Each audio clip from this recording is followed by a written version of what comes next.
क्या पुलिस आपका phone search कर सकता है या आपके फोन के अंदर जो डेटा है उसको देख सकता है? चलिए जानेंगे अपने इस वीडियो में कि पुलिस को क्या राइट्स है और नॉर्मल सर्कमस्टेंसेस में पुलिस क्यों आपका डेटा या आपका फोन सर्च नहीं कर सकता। कॉन्स्टिट्यूशनली हमें दो आर्टिकल्स मिलते हैं इस पे। पहला आर्टिकल 20 पैरा 3 जो कहता है कि सेल्फ इनकार्नेशन मैं अपने खिलाफ गवाही नहीं दूंगा या मुझे मजबूर नहीं किया जाता अपने खिलाफ गवाही देने के लिए। और मेरा आर्टिकल 21 मुझे राइट देता है, राइट टू प्राइवेसी के अंदर सुपर अथॉरिटी के ऑर्डर्स के बिना मेरे प्राइवेसी का हनन नहीं किया जाता, मेरे प्राइवेसी में दखलंदाजी नहीं की जा सकती। Section 69 of information technology act, किसी भी डीएसपी रैंक के ऑफिसर के रिटेन परमिशन के बिना कोई भी पुलिस वाला मेरे फोन को सर्च नहीं कर सकता। सर्च वारंट होना चाहिए मेरे फोन को सर्च करने के लिए। अगर उसके पास सर्च वारंट है और मैं उसको सहयोग ना करूं तो अंडर आईटी एक्ट मुझे पनिशमेंट मिल सकता है। ना हो तो सेक्शन 94 के अंदर मेरे डिजिटल डेटा को सीज करने के लिए पुलिस वाले को मैजिस्ट्रेट की परमिशन की जरूरत पड़ेगी।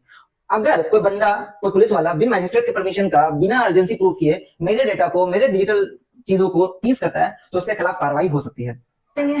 क्या कोई एक्सेप्शन है पुलिस वालों के पास हमारे डेटा को, हमारे डिजिटल डेटा को बिना वारंट के या वारंट के साथ सीज करने का?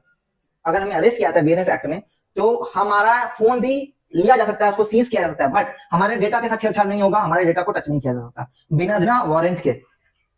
लेकिन अगर कोई नेशनल सिक्योरिटी का मैटर हो तो पुलिस को अथॉरिटी है कि बिना किसी भी वारंट के हमारे डेटा को देख सकती है, प्राइवेसी में दखल दिया सकता है। लेकिन नेशनल सिक्योरिटी का मैटर हो या सॉवरेनिटी का हमला हो तब भी।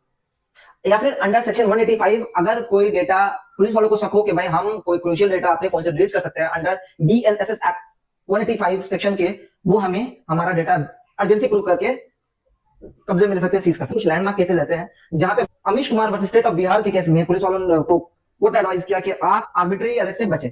Selvi versus state of Karnataka 2010 का केस है, इस केस में भी फोर्स फोन अनलॉकिंग पे कोर्ट ने कहा यह गलत है और आर्टिकल 20 पैरा 3 को वायलेट करता है, सेल्फ इनकार्नेशन की तरफ ले जाता है। अगर कोई पुलिस वाला आपका फोन मांगे तो आप क्या कर सकते हैं?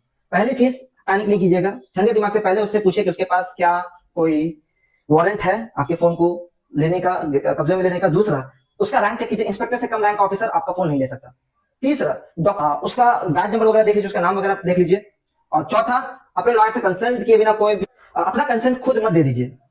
अगर कोई पुलिस वाला गैर कानूनी तरीके से, इलीगली और फोर्सफुली आपका डेटा सीज करे जी, तो आप क्या कर सकते हैं?